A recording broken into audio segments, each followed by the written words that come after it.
You've studied English for years. Your grammar is fine. But when you talk to native speakers, something feels off. They smile politely, but you can tell so you don't sound natural.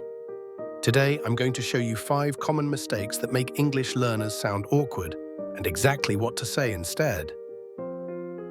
These aren't grammar mistakes. Your teacher probably never told you about these. But they're the reason you still feel like a foreigner when you speak, even though you understand everything. Mistake number 1. Overusing the word very. I'm very tired. It was very good. She's very beautiful. This sounds like a textbook. Native speakers almost never talk this way. Instead, use stronger single words. Not very tired, exhausted. Not very good, amazing. Not very beautiful, gorgeous. Here's more. Very hungry, say starving. Very cold, freezing. Very happy, thrilled. One powerful word beats 2 weak ones, remember that. Mistake number 2, saying I think so for everything. Someone asks, do you want coffee? And you say, I think so. This sounds uncertain and robotic, like you're not sure about your own feelings. Native speakers have real responses. If you want it, yeah, I'd love some, or sure, thanks. If you don't want it, actually, I'm good, or no thanks, I just had some. If you're genuinely unsure, maybe, let me think about it. Have a real opinion. I think so is almost never the right answer. Mistake number 3, using of course when you mean sure.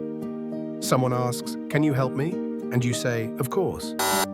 This might sound polite to you, but to native speakers it can sound condescending.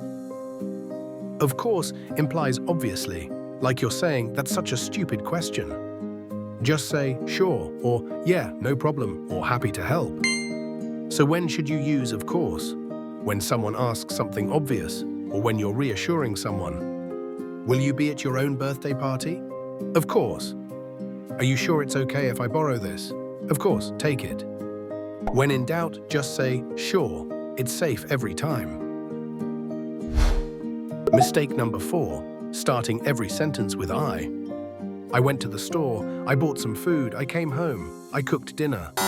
This is grammatically correct, but it sounds like a children's book. Native speakers combine and vary. So I went to the store, picked up some groceries, came back and made dinner. Use transitions. First, then after that. Drop the subject when it's obvious. Went to the store, grabbed some stuff, came home. Start with time or place. Yesterday at the store, Your sentences should flow together, not stand like soldiers in a row. Mistake number 5, being too formal in casual situations. You meet someone at a party and say, it was nice to meet you. I hope we can meet again in the future. This sounds like a business email, not a human being. Just say, great meeting you, let's hang out again soon. I would like to go becomes I want to go. I am going to study becomes I'm gonna study. Do you want to becomes do you wanna or just wanna? Save the formal English for job interviews. In real life, relax a little.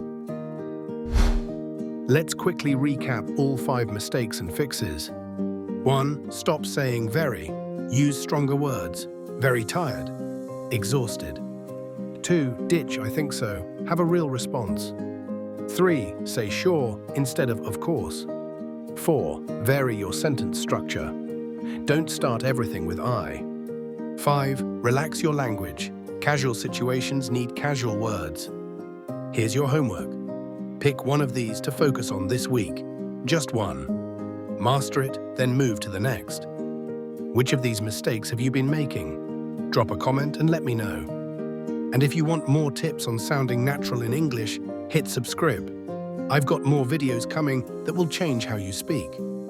See you in the next one.